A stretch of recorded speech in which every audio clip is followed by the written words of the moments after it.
السلام علیکم دوستو، ڈرامہ سیریل تیرا وعدہ کی نیکسٹ ایپیسوڈ میں آپ دیکھیں گے کہ ماریا اپنے کمرے میں بیٹھ کر رو رہی ہوتی ہے کہ اتنے میں سارا بھی وہاں آ جاتی ہے اور ماریا کو چپ کراتے ہوئے کہتی ہے تم اب بھی اس لڑکے کی وجہ سے رو رہی ہو جس کی بہن نے ہمارے گھر آ کر ہم سب کی اتنی بے عزتی کری ہے۔ سوچو اگر تمہاری بلال سے شادی ہو گئی تو پھر اس کی بہن تمہارے ساتھ کیا سلوک کرے گی۔ اتنے میں ماریا کے پاس بلال کی کال آ جاتی ہے، لیکن جیسے ہی ماریا کال اٹھاتی ہے تو سارا اس کا موبائل چھین لیتی ہے اور کال کو کاٹ دیتی ہے۔ پھر سارا ماریا کو کہتی ہے تمہارا دماغ خراب ہو گیا ہے، یہ تم کیا کر رہی ہو۔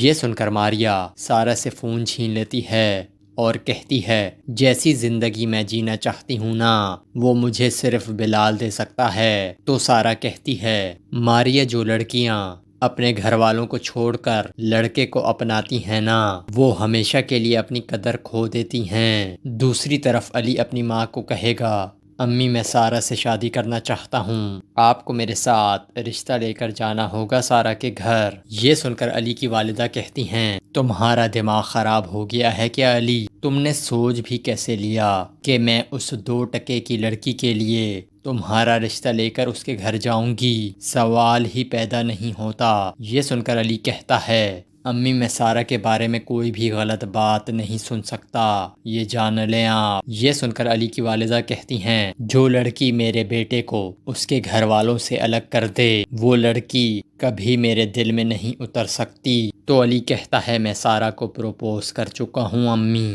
اب آپ چاہیں تو میرے ساتھ اس کے گھر جا سکتی ہیں رشتہ لے کر یا پھر میں اکیلا چلا جاؤں، لیکن امی یہ بات یاد رکھیے گا کہ اگر میں اکیلا چلا گیا نا تو پھر کبھی بھی خاندان والوں کا سامنا نہیں کر سکیں گی آپ۔ یہ کہہ کر علی وہاں سے چلا جاتا ہے۔ دوسری طرف آپ دیکھیں گے کہ سارا کا مکان مالک چند لوگوں کے ساتھ اپنا گھر خالی کرانے کے لیے وہاں پہنچ جاتا ہے۔ اتنے میں سارا بھی وہاں آ جاتی ہے اور بھیڑ دیکھ کر مالک مکان سے پوچھتی ہے یہ کیا ہو رہا ہے یہاں؟ یہ سن کر مالک مکان کہتا ہے بی بی اگر ٹائم پر گھر خالی کر دیتی نا تو یہ سب تماشا نہیں لگتا۔ اب شرافت سے اپنی والدہ سے بولو کہ دروازہ کھول دیں ورنہ میرے آدمی گیٹ توڑ دیں گے۔ یہ سن کر سارا کہتی ہے کر دیں گے ہم گھر خالی، لیکن آپ لوگ ابھی جائیں یہاں سے۔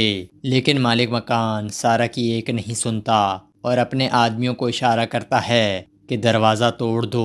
اس کے بعد ایک آدمی دروازہ توڑنے کے لیے جیسے ہی آگے بڑھتا ہے تو سارا اسے دھکا دے کر پیچھے کر دیتی ہے۔ یہ دیکھ کر وہ آدمی کہتا ہے تمہاری ہمت کیسے ہوئی مجھے ہاتھ لگانے کی؟ یہ کہہ کر وہ سارا کو مارنے کے لیے آگے بڑھتا ہے تو اتنے میں علی بھی وہاں پر آ جاتا ہے اور اس آدمی کو دھکا دے کر کہتا ہے خبردار جو ایک قدم بھی آگے بڑھے تو عورت سے بات کرنے کی تمیز نہیں ہے تمہیں۔ اور یہاں اس قسط کا اختتام ہو جاتا ہے۔